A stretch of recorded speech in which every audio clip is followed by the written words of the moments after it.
Assalamualaikum warahmatullahi wabarakatuh. Buat teman-teman semuanya, selamat pagi, selamat berjumpa kembali. Salam sehat selalu. Semoga kita senantiasa mendapatkan perlindungan dari Allah Tuhan yang Maha Kuasa. Amin. Masih di sekitar pembahasan pendinginan mesin.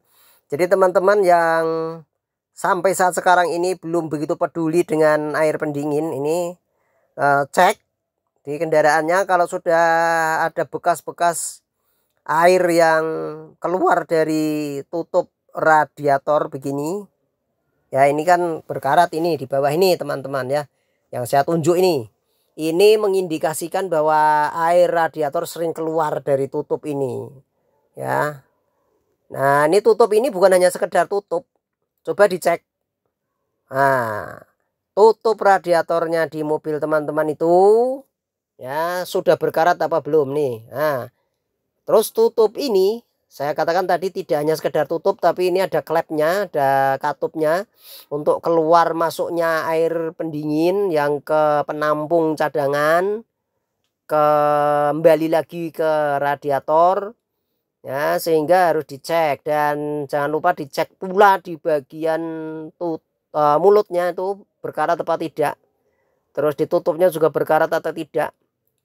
Kalau sudah muncul karat, cuci yang baik, yang bagus ya, cuci yang bersih maksudnya, dan dicoba dipejet begini teman-teman. Kalau dipejet begini masih nyaman, tidak terhambat ya, insya Allah nanti ketika ditutupkan di radiatornya ini klepnya masih bekerja. Jadi untuk mengantisipasi agar air radiator di mobil teman-teman itu tidak habis pada saat dipakai, tidak terjadi kebocoran pada saat dipakai ya, yang paling sederhana kita cek di bagian tutup radiator ini. Kalau kita punya alat radiator cup tester, ini kita cek pakai alat ya, nanti kita tes, kita periksa menggunakan alat, baik itu di mulut radiatornya ini ya, selain diperiksa ada karat apa tidak, kotor atau tidak, dan juga ditutupnya ini kita tes dengan alat yang namanya radiator cup tester. Tapi kalau tidak punya ya seperti tadi yang saya sarankan, bersihkan, dicoba, ditekan-tekan. Kalau masih bagus, yakin, pasang kembali. Jangan sampai ada ini yang saya perlihatkan nih. Ini adalah salah satu akibat air radiator yang tidak pernah diganti. Ya, tidak pernah diganti. Jadi ini ada pipa ya. Pipa ini tersambung ke penghubung ke termostat. Jadi termostat dengan radiator. Jadi dihubungkan dengan pipa ini. Nah, kalau misalnya air radiatornya itu tidak pernah diganti ya akibatnya seperti yang kita lihat nih teman-teman ya. Pipanya ini sangat kotor. Itu isinya lumpur. Nah, ini isinya lumpur, lihat tangan saya ini. Isinya lumpur. Kalau sudah begini nanti teman-teman baru menyesal.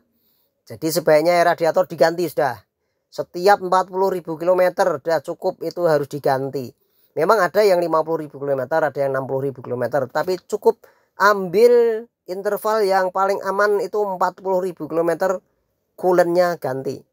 Kalau tidak nanti teman-teman menyesal, bisa jadi kendaraannya mogok di tengah perjalanan karena gara-gara overheat ya, entah itu radiatornya bebel atau mampet, entah itu tutupnya yang tidak beres, entah itu salurannya yang mampet atau bocor dan lain sebagainya, suhunya naik akhirnya ya overheat, dan itu nanti yang membuat teman-teman semuanya ini akan menyesal pada saat sudah terjadi. Untuk itu teman-teman, sekali lagi saya mengajak teman-teman untuk lebih peduli pada kendaraan kita. Apa sih beratnya untuk mengganti air radiator daripada nanti terjadi seperti ini. Baik, saya kira maklum semuanya teman-teman ya, informasi kali ini tentang betapa pentingnya air pendingin saya kira cukup. Sampai di sini pertemuan kita. Mudah-mudahan video ini bermanfaat untuk teman-teman semuanya. Sekali lagi yang masih belum begitu peduli dengan pendinginan di kendaraan kita, segera pedulilah ganti coolant pada interval waktu yang dipersyaratkan. Ingat teman-teman, mencegah lebih baik daripada mengobati. Sama saja nih, penyakit mobil, mencegah lebih baik daripada nanti perbaikan, menghabiskan anggaran yang besar. Lebih baik ganti coolant paling-paling hanya sekitar 100 sampai 200 ribu. Kalau perbaikan kendaraan overhead, wah itu biasanya pembiayaannya akan lebih besar lagi. Baik, mudah-mudahan bermanfaat. Sekali lagi mohon maaf atas segala kekurangan dalam saya menyampaikan penjelasan di video ini, dan saya kira assalamualaikum warahmatullahi wabarakatuh.